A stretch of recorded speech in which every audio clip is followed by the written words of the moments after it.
creative friends, it's Gwen with you today with a little tutorial video for you on how to back cut files. So I have these designs here which are a pretty simple star shape, and we're going to be backing those today. And I'll go through a few things that you need. So first up, a lead pencil. Then you'll need some scissors, so nice pointy ended. So see how the tips are very pointy? That's very helpful. Those ones are my favorite. You'll need some Scotch quick dry tacky glue, or quick dry adhesive, I think it used to be called, and a fine liner bottle. So that's what I use in that one there. So yeah, that's what I use. Oh, and of course some pattern paper. So we'll start, I'll show you a couple of ways, and you can then figure out what's best for you. So the first way would be to trace around the design.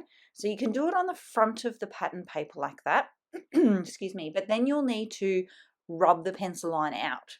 So I find that it's better to mirror the image and trace it out on the back side of your pattern paper. Just make sure that your paper's facing the right way, so it needs to be mirrored. And then with your scissors, you fussy cut out along the lines. You can then flip the pattern paper back over and position your cut file on top. Now I have had to adjust this slightly. This is not my preferred method, so I wouldn't say I'm particularly good at doing it this way. But I do know that people do it this way. So if it works for you, go for it, I say. Okay, yeah. So once you've got that backing sheet cut, you can then add your adhesive. Again, that's my Scotch quick dry tacky glue, and position the file.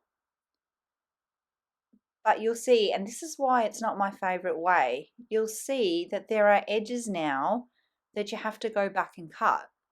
So I feel like this is a bit of double handling, especially if you're very particular about the edges, if you want a very finished result. But yes, it could work for you. Definitely try it. You don't know unless you try. And you know what, I did start, when I first started with my cut files, this is how I used to back them back in the day. So on to our next method, which is this is how I do files every day, all day. I add my adhesive first, and just a little bit, not too much. As you press the paper together, the adhesive oozes out the sides. So you need to be sure to just give the smallest little amount, less than you think you need.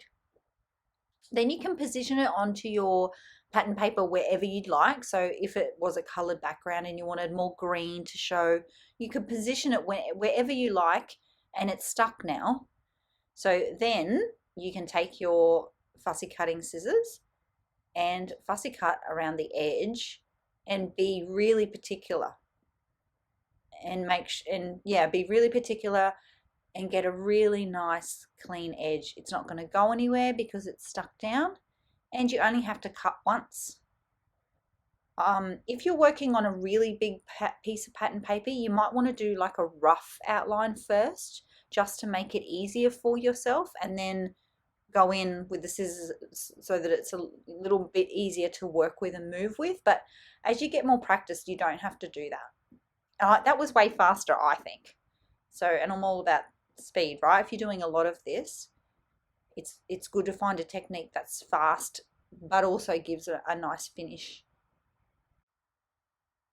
And here they are, side by side. So the end result is the same, just a different way to get there. Next up, we have level 2 backing, because we're going to use 2 pattern papers. So this is really good for scraps.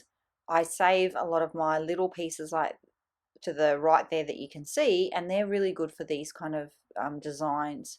You don't need very much at all. So we're going with the second technique that I showed you, where you're gluing into position first. I think this is really important for these ones.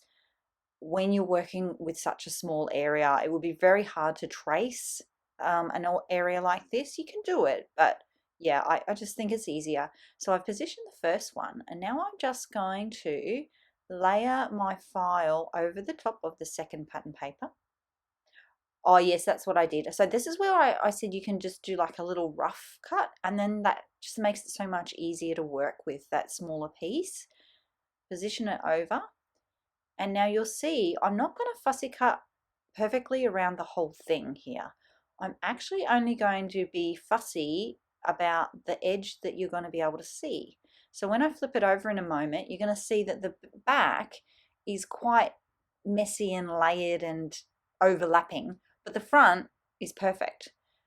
So it's nice to work, if you're going to do this, it's good to work sort of from one section outwards on your design.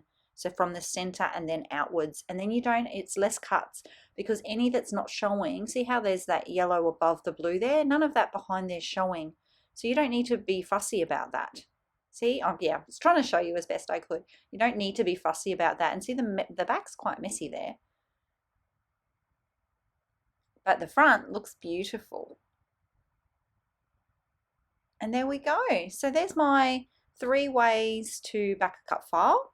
Quick little tutorial video to show. I get so many requests. I hope it helps you.